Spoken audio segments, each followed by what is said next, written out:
Hello, hello, hello, and welcome to Get It Off Your Chest, the funny side of breast cancer podcast. My name's Estelle Ma, and I'm recording here in Tissy Towers with my gorgeous partner, Twinkle Tits, also known as Andrea Moulding. Hello, Estelle. How are you doing? I know you're doing well because you've just come back from a rather nice holiday, haven't you? Oh, well, I have actually, yeah. For our listeners out there, I've just come back from the beautiful city of Rome. It was actually, I think it was last week or, a few days before that, because I was celebrating my 5-year cancer-free anniversary. Hooray! Listen to the crowd go! Yeah, amazing. Very special. I went to the Vatican hoping to see the Pope and maybe he would be able to perform a miracle and grow my other boob back. But unfortunately, Pope Frankie, I think he was busy watching loose women, to be perfectly honest. But Rome is lovely. Have you been to Rome? I haven't been to Rome. It's on my bucket list. Yeah, I'd love to go. But no, I went to Derby last week, which wasn't quite as glamorous. A bit different, isn't it? Well, it's not too bad if you went to Derby and you went to, I don't know, De Campo's restaurant. So you might have got a bit of a feel for what I was. No, I actually went to a Greek restaurant and had a massive mezzi, and I ate my body weight and kind of walked. It was fabulous. Actually, it was really, really good. So, I don't need to go to Rome, not when I've got Derby on my doorstep. I'm actually really jealous now. Yeah, I'll take you when you come and see me as well. So, what else have you been doing bar Derby? Ripping it up in Derby? Yeah, as well as kind of, living the light fantastic, if that's the expression. I went to Glenfield to have my yearly mammogram. Also known as Pancake Day. How was that? Actually, I was not sure with my new Twinkle Tit whether they would do that one as well, but they didn't. Well, they didn't. Oh no, actually, what they might do with yours because it's still my own flesh, isn't it? But it's not breast tissue. I had a long chat with the woman. She said it's not breast tissue, so they only did the normal one. But it is really weird walking back into that place where I have cried my eyes out, been completely stressed out. But I was, I was fine. Went in. It brings it all back. I'm not going to lie, but it was fine. No news is good news. Haven't heard anything, so I'm happy with that. I remember once asking the what are they called, the radiographer, whoever does your I think they're called radiographers. Asking if she would video it, not like with all my tits out, but you're just trying to put it on the Instagram just to normalize it, to say, look, it's not as bad, because you see it on the news, don't you? And for some reason they always put a woman on the news who winces loads, and it might be a little bit uncomfortable, it doesn't last long. But so I was in there going, can you video me? Yeah, you probably got a mark on your file that says pervert. I know, You probably got it on there anyway. Well, she refused anyway for fear of this interfering with the equipment. Just video one of those lemon squeezers, they have in bars. Yeah, that'll do. That'll do. I keep meaning to ask you, how did you get on with your mermaid painting that you were doing for some exhibition in America? Did you finish it? Well, I did one which was a digital picture, which I thought was really rubbish. But Dr. Charlie Ferrier, who's running a enormous charity event, cancer event in, I will put the details in our Instagram because I can't remember the name, but in Florida. In Florida, and it's amazing. She's got all these kind of mermaids coming. There's a big mermaid park there, and she's got real life mermaids. She's got pictures. She's got bands, stalls, and one of the things they've done is around what would a mermaid look like who had breast cancer, and lots of people have sent in entries. Some of them are absolutely fabulous. and then I've sent mine in. Oh, you're very creative, actually. Well, not really. And it's good. Well, the one I wanted to do, I could see in my head, but I couldn't draw it, which is the story of my life, really. So, I Yeah. have to have creative outlets in other areas, like See, my daughter, darling. yeah, I'm creative with telling a story and anything that involves a hot glue gun. I'm not too bad with that. And you do like your foul and ball paint as well, I don't you? do, yeah. Yeah. And Mr. M was in the garage the other day clearing a load out, and you feel like having a bit of a funeral and saying a prayer with these like little remnants of Farrow and ball paint going. Oh yeah. I'll tell you what though, you can probably bottle it and sell it because it's a blooming arm and a leg, isn't it? It is, So I yeah. just go down to Bonkers, get all the cheap paint. Anyway, on with today's show. We have a fabulous guest today. She's going to put us to shame because she's actually a radio DJ herself from Radio Northwich. I'm a bit scared actually as that. Going to show us up. I know, yeah. She's going to come on and we are going to look like a very cheap version of Smashing and Nicey, aren't we? Smashing and Nicey, yeah. But the thing is, listeners, we're doing it for charity. But yeah, I've known Kim for a few years now. We're just moving certain circles, and you were introduced to her. I think it was a literary lunch, which is another part of our lives, listeners. We There are, darling. yeah. Literary lunch. I don't think she remembers me at all. I was like, hello. Yeah, I'd only just met you, I was That's true. intimidated by you, let alone the radio DJ. And the other 190 odd people who were there. Yeah. It's a good event. It's coming up again later in the year. And who's talking at it, Estelle? Yes, it's the last one. I'm the guest speaker, and I keep thinking, should I prepare something, or should I just stand up there and go, yes? How are you? You just wing it. Just wing it. You'll be all right. I've got to wing it for 20 minutes. But You'll be soon all right. I'll be fine. Anyway, so we've got the lovely Kim Smith. She's coming in all the way from Radio Northwich, and I do believe this is her turning up at the studio now. Hello, Kim, welcome to the show. Great to have you. Yeah, I've been after you for quite a while because I remember that some time ago you did tell me a couple of stories which I thought were hilarious. So hopefully you tell us them today.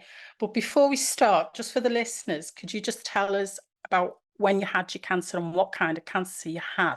Okay, so I've been a nurse for 40 years, always check my breasts, and I had breast implants, cosmetic breast implants for 20 years. Okay, so funnily enough, it's a bit difficult to check your breasts really because you've got an implant. But on Christmas Eve 2019, in the shower, early morning, going off to do a radio show, you know what you like, soap, felt my right breast, and I knew immediately because there was this lump. Yeah. And immediately I realised that the pain I'd had in my armpit for 7 months that I thought was carrying a handbag that was too heavy. So I thought I'd got a handbag that was too heavy.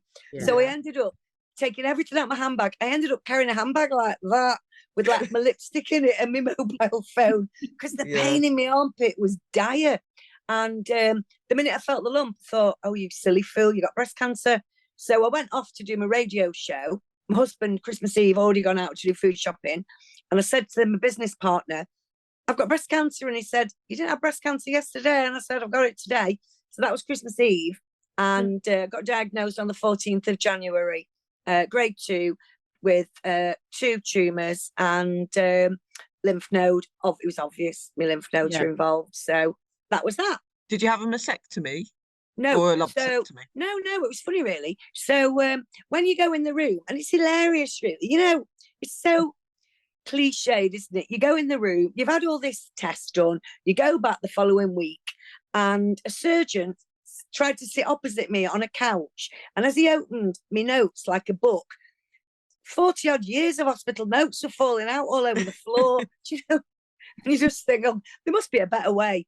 And because I knew in my heart of hearts, I was okay. And the fact that the Macmillan nurse walked in that said, Matt Miller nurse, breast cancer on a lapel. It was a bit of a giveaway. So he said, yeah, you've got breast cancer. To which I just started rolling my sleeves up, and my husband sort of fell to the floor, and I thought, bloody hell, David, get a grip. It isn't like you to be emotional. And he just was in shock. And I just said, right, what we're going to do? And he said, well, I'll tell you this, you're not going to die from it, but it will change your life forever. And he said to me something really, really nice. And he said, think back to a day when you felt amazing. He said, because in time, you're going to feel like that again. And I'll guarantee you, on the day you feel like that again, you'll remember this conversation. And that was that. And so they go through the whole blurb with you. And the nurse said, you've got to go and have bloods. So don't forget to tell them that you're a Macmillan patient. And I walked out the room and I didn't go, bloody hell, David, I've got breast cancer. I went, bloody hell, David, I'm a Macmillan patient. I'm a Macmillan patient. And it was bizarre. And I walked along this corridor that I've walked along thousands of times. It's my hospital, my student nurse hospital, my student midwife hospital, had my kids there. And there I was being diagnosed with breast cancer there. And yeah. And, by the time we got back in the car, we'd already made our minds up. We were going to call it an adventure. It was never going to be a fight or a battle. It was going to be an adventure, a bit like Five go off in a caravan. It was going to be like Kim and David go off, right, go off on a visit trip somewhere. We thought, we ain't having a fight. A fight and a battle's too much hard work. Oh, I hate all those words. Oh, we always say that, don't we, Estelle? Hate all that rubbish. Yeah. So an adventure to me was like an Enid Blyton fuzzy book of jolly hockey sticks and let's see what happens, and by the time we got home, I'm saying to David, I'm going to raise £50,000 for the breast care unit. He went, bloody hell, Kim, let's just get your treatment in. I said, no, it'll give me something to do. It'll give me something to do. Now, little did we know in January of 2020 that we were going to go in lockdown and COVID. That happened in the March. We've said that in the past. So we've had a few guests come on who have been diagnosed right around COVID. Yeah. Lockdown. I mean, Andrea and I were kind of out of it in a sense. But we just missed it, didn't we? In the thick of it. Oh God, you poor things. It must have been dreadful. He told me my breast cancer wouldn't kill me.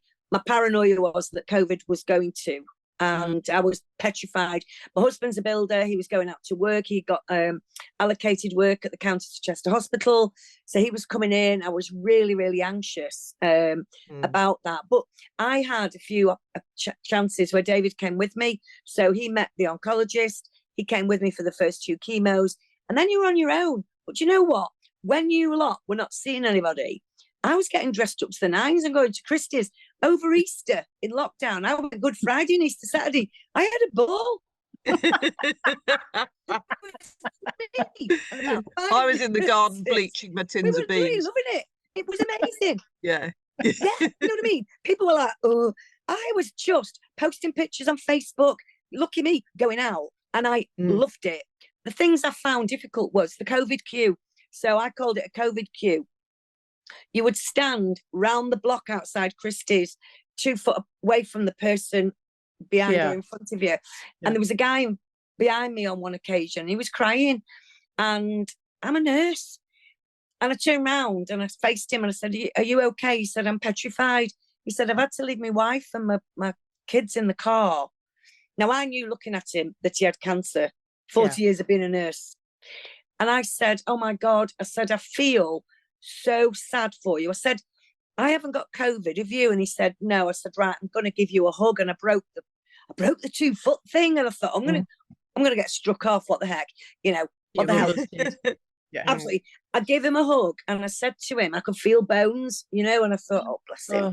Oh, and I said to him, look, honestly, once you get in there, everybody's so kind, and these staff seem to find a kindness gene from somewhere, don't they? They're amazing. I said, you've just got to go in there and be positive. And I did email my oncologist and say, when new people are coming in, wouldn't it be a good idea that volunteers that I see on the doorway were to greet the new people? So call him Mr. Brown. Hi, Mr. Brown, I'm Kim. I'm going to be your volunteer for today. I'm going to walk with you around Christie's. I'll show you where you go for your bloods. I'll show you where the restaurant was before it was shut because of COVID. But I'll show you where the loos are. I can't come in with you to see the consultant, but I can be with you. I'll be waiting for you outside. And I emailed, and that was put into place. Oh, that's amazing. That is amazing, yeah. I just felt really strongly that I never ever stopped thinking about him, and I never saw him again, like you don't. And he stuck in my mind because he was the same age as my husband, and you know, he was just heartbroken. He was a broken man, and he was frightened. He said, "I've been ill in my life." Anyway, yeah. So that was one thing. But yeah, for me, it was all about adventure. 5 go off in a caravan. I waved goodbye to my mum and dad on a 5-month cruise, knowing I got breast cancer and didn't tell them. And then had to send them a text because my mum, although she's 84, is on social media, and I thought she's going to notice I'm bald. Yeah, going to notice. She's going to notice I'm advertising Sea Lash by Cody. She's going to wonder what the hell is all this about. So I just sent them a text. Hi, Mum, hi, Dad. Oh, you'll never guess what I've gone and done. I've only gone and got bloody breast cancer, but don't worry. Don't think about coming home because I'm fine. Davey's looking after me. We're going on an adventure. See you when you get back. Positivity is just... It keeps you going, doesn't it? You know, and it's that this is the common thing that we're finding with all the guests that are coming on. It's that finding that positivity, that glimmer of something that you can hold on to. You go, right, this is what's going to keep me going through this, whatever you want to call it, whether it's your battle or your journey or, you know, your adventure. But with regard to, was humour really important here? Massive. On our way home, we made a pact that, again, didn't know that COVID was going to hit. Whatever happened, we would laugh and we would sing every day. Now, neither of us can sing. Yeah. But we just made this pact that whatever happened, we'd laugh. And by God, we did. And sing. So we'd get in bed and I'd say things like, I know a little snippet of a song, and it goes, la, la, la, la. And honestly, before we went to sleep, we'd find out who sang it, when it came out, who it was by, and we literally would work through songs, and it just was great. But the one thing I had, how lucky am I had a radio station. Yeah. Did you work all the way through, Kim? Yeah, I did a show every day without fail. I mean, it was funny. I've put a song on, I've fallen asleep through chemo, and people have phoned me thinking I died mid-show. Honestly. And then my next door neighbour said to David once, "Oh, we love hearing Kim sing. We know she's alive." Because they could hear me. Because as minute you put a song on and you're in a radio studio, you just start singing, even though you can't sing very well. So they were used to me singing, and they just said this to David, "At least we know she's alive." But funniest of things. So I decided that I was better off than a lot of people. I had cancer. I decided that I would interview pop stars. And if I didn't know somebody, I'd just text them on Twitter or whatever and say, "I'm going through breast cancer. You're going through COVID. Why don't I phone you up and let's do a bit of an interview on my radio show?" And they were all overjoyed. Are you still doing it in the studio, by the way? It's in the kitchen. In my kitchen at home. On my pine table. Who did you get then, Kim? Hey, it was great. I had the whole kit in my kitchen. Honestly, I had somebody sent me a David Bowie bust, like one of them heads. It was a David Bowie thing. And I put a big red and Northwich cap on it. And I loved my show in the kitchen. So I phone artists, and somebody I remember really vividly was Limal from Kajagoogoo. Oh God! God! You're not too shy, Kim. You know what? He is a very, very, very shy lad, to be fair. And we were getting on a treat, and I said to him, "Oh, I don't feel very well." And he went, "Oh God!"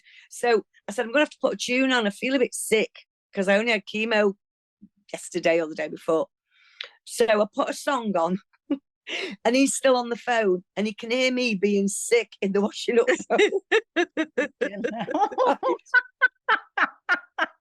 not only am I being sick, but because of my age, I'm weeing and pooing at the same time. Because I used to have dreadful diarrhea, honestly, dreadful. So I'm being sick, I'm weeing like uncontrollably, and like, and he can hear all this noise, and I could hear him going in the background. Kim, are you okay? I'm thinking, oh, yeah, I'll be back in a minute, but I'll be back in a minute. I just shot on the floor. I'm just shot on the cat. So I then decided I crawled across my lounge and I got towels out of my downstairs bathroom and wrapped them round me like a nappy, like, you know, like a. Oh, God. Right. He had no idea. He just thought I was being sick. You know, he had no idea that I was sitting now in like, oh, God forbid. So I said, I've had a glass of water. I feel a bit better now. Let's continue with the interview. Let's get on with the show. Oh, my God. And it was very much like that. And honestly, David came in from work, and David knew when he came in from work, if he could hear me talking, I was still doing an interview. And he came in from work, and I'm wrapped in 2 towels as a nappy. But I did that a lot. And you know, the artists got as much out of it as I did, and as much as the listeners did, because for some of the artists who lived on their own. I mean, I remember one person who I won't mention his name, but he was a real heartthrob, and I've got a real crush on him still as a grown man.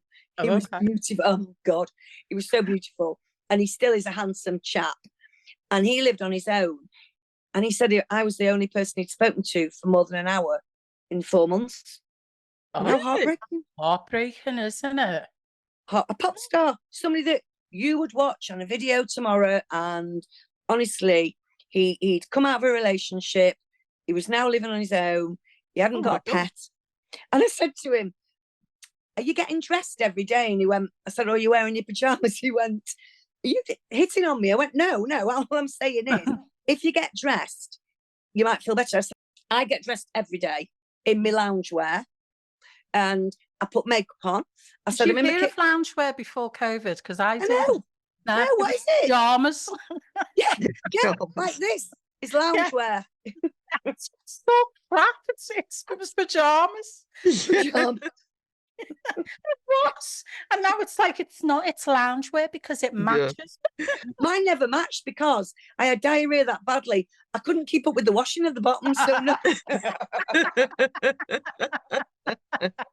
I pooed my way through all my pajamas. Absolutely. But this guy, I said to him, I want you to promise me now that every day you get dressed and every day you go for a walk and text me, because I'll be keeping my eye on you. Did he? And I still keep an eye on him now. Yeah, I do. And he's a real good soul. He's a good soul. He's a good kid, but he struggled a lot in lockdown. I mean, one of our funniest things was diarrhea. So they say you're going to have diarrhea. Bloody hell. Diarrhea. Where does it come from? So I go in the bathroom with diarrhea that is now suddenly, I think the word shat is a really good word. That Shat is a great word, isn't it? Chat. So I had shat that was everywhere. And because I'm a hair toucher, I've got no hair, but I still used to touch my scalp. I still used to pat the 2 hairs that I had. I had it on my hands. I said to David, it's on the floor. On your hands? Because I was trying to get it off my clothes and trying, it was on my clothes, on my loungewear. I was trying to pull down your loungewear. Go on. I was pulling down my lounge bottoms, and honest to God, I got it on my hands. I then touched my face. I then touched my head. I then shouted to David, and I went, David, you're going to have to come in here and help. He sped in, because I phoned him, and I went, David, you're going to have to come in here now. He sped in, slipped on him, pulled me, grabbed me. I went, off me, go on my boob. Shoot my bloody hell. We both fell in a heap on the floor in this poo. Rolling in your shit. Absolutely. Two of you stood up and looked like the Obamas when you'd finished. You know what was funny? The great thing was our shower room is where it was. So we both got in the shower at the same time, because it was just, it was fun. The thing is, if you face it with fun, it's going to be fun. I did have days. A few people accused me of not taking it seriously. Oh, well, that's People what who've we gone get all the time about this podcast. You Yeah, should we be get doing told it. off about this Oh my podcast all the God. time. Honestly, always getting told off. No, but I had somebody who said, you're making it look too easy. I said, I don't think I am. People can see, there's some very unglamorous photos. I didn't gloss over anything. I took pictures of drips in my arm. I took pictures of, my toenails. One day I woke up and my toenails, the big toenails, expanded to about that height. Right? Did they fall off? Mine fell off. Well, they wouldn't come off. I tried to knock them. I don't like feet very much. 40 years of nursing and I can't stand feet. No, I'm not into them. And I'd gone to Christie's dressed to the nines. And this time I'd gone to Christie's dressed to the nine in a pair of flip-flops. And they sort of You got feet like the Hobbit. So I hobbled in and I said to the nurse, look at my feet. Oh my God, I've never seen anything like that. No. So she said, the doctor needs to come and see you now. So it was when they were all wearing masks. So the doctors were great. You got a good doctor, they would stand 2 foot away, take the mask off and go, hiya Kim, how you doing? And then put the mask back on. So you got to physically see their face. So I said my feet and he went, oh my God, I've never seen anything like that. I don't know what we're going to do. He said, they need removing. I said, my feet. What, my your feet? toes. Did you not get your star and pass in Lord of the Rings? So he said, we can't do anything here. You're going to have to go to the chiropodist. So I made an appointment at our local foot clinic and I still go there, to be fair. And I was petrified. You're having chemo, blood tests, there's not one day that you're not having an ECG or this or that or the other. So I hobbled into the local foot clinic. It was an empty space. David had to drop me off. He couldn't come in with me. The woman's all gowned up like emergency ward 10. And I sat on this thing and she went, oh, I've never seen anything like this before. Oh God, what an anomaly you are. She said, they need to come off. And I went, well, will they have a general anaesthetic? When will you do it? She said, oh, do it now. And I went, do it now. And honest to God, she started and she cut them down and left me with a little bit of toenail. And what I've got ulcers in the beds of my nail bed from the chemo. Oh, that's grim, it's the gift that keeps on giving, isn't it, chemo? Absolutely. Yeah. Absolutely. No, it's horrible. I had a dripping nose forever. Did you have a dripping nose? Oh, bloody nose as well. I remember cooking dinner, turning around, there was a trail of blood along the floor. And I'm like, has it gone in the dinner? Has it gone in the dinner? And I said, oh, fuck it. But it's bizarre, isn't it? Dripping nose because you've got no nasal hairs. Who knew how important nasal hairs were? Because honest to God, bloody without them, you could turn around and you'd be like, oh my God. And it would just drip, drip, drip. For a long time, I needed Tampax up each nostril. It was bad. Yeah, totally. No, I got the last, I think 2 or 3 chemos I had. I sailed through maybe the first 2, but after that, it was the bone. I remember walking like an old lady. I went to Sheffield to see the what are they called? Some band, and I remember like thinking, God, I'm so hard. I'm standing here, but I don't know how much longer I can stand here. Wow. Do you know what I mean? Wow, it's tough. It is tough, and the chemo ward, whichever ward it's on, is a sitcom waiting to happen. And if not a sitcom, it definitely needs some part in a play, because wear elasticated trousers, everything with you that you're going to need, because the minute they put the drip in and they leave you need a wee. And you got to drag that bloody thing, haven't you, to the toilet. I know. And then how annoying are them beepers? Yeah. Bloody beepers, you can hear them in your sleep. Then you can hear people ringing the bell all the time with everybody going woo woo, and you're thinking, oh, one day it'll be me. But it was interesting. I found it, because I've been a nurse, I found it was almost as if I was watching it on somebody else, but it's me, if you know what I mean. Can I just ask you, when I went to the chemo ward, I was expecting this kind of silver spaceship of cleanliness, and it all to be kind of silver and everything disinfected. And I walked in, and there was all these big faux leather chairs with people eating samosas and bananas and yogurts, and everybody that was noisy, and it was just completely the opposite of what I expected it to be. I thought it was like a day out. It was joyous. Oh my God, you need more friends, Kim. No, I did. Honestly, I really, really, I don't know. You had to go through it, and I just thought, let's look. I loved it. I think because I was a nurse, I am a nurse, that I just found it very, very special. I really embraced it, the whole thing, the whole little package thing. So unfortunately, it was at that point where we lost Kim. We don't know if it was a satellite had fell on her house or she basically just got bored of us. We know it's not the latter because we have since spoken to her on the phone and she really enjoyed the show. But we think we've got all her funny stories anyway. What do you reckon, Andrea? Yeah, oh my God, she was a great guest. And Kachagugu just took me back to the 80s. You know I'm an 80s chick. It was the only time my hair fitted in because I couldn't have a Purdy's haircut in the 70s. But then the 80s came in, big hair, Kachagugu. It was my year. I was there with her. Brilliant. Absolutely brilliant. Lamal hair, or was it more like, who was that fella who did the Funhouse? Oh, what was his name? Pat Shaw. I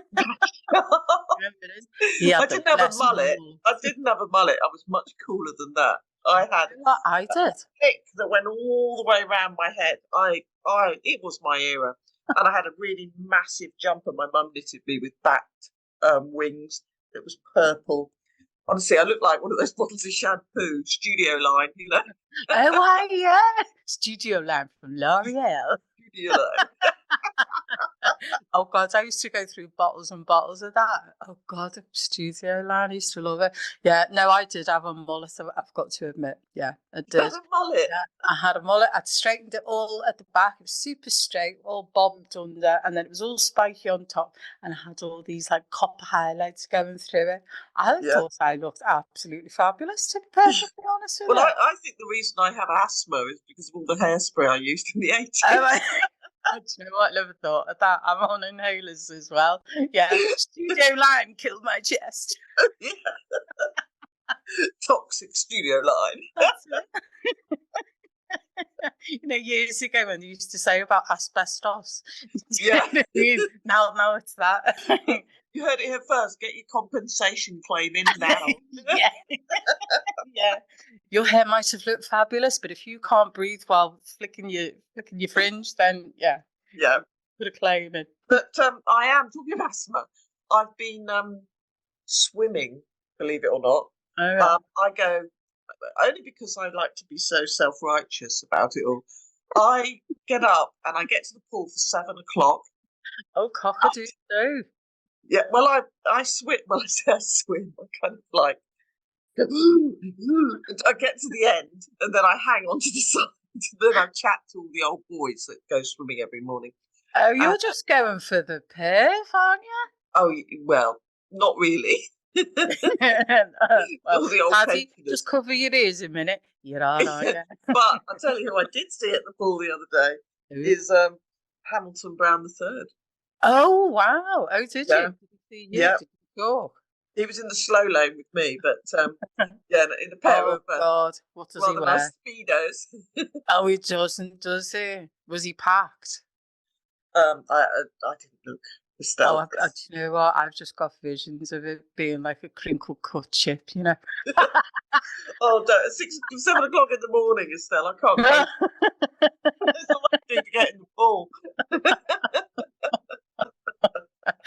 Oh, talk of the devil. Here he is now, shaking his keys. His hair looks a bit green. It must have reacted with the chlorine in the bottle. Chlorine, yeah. That's another claim for another year. I know, yeah. We've got a bottle of Studio Line. I'll sort all of that out.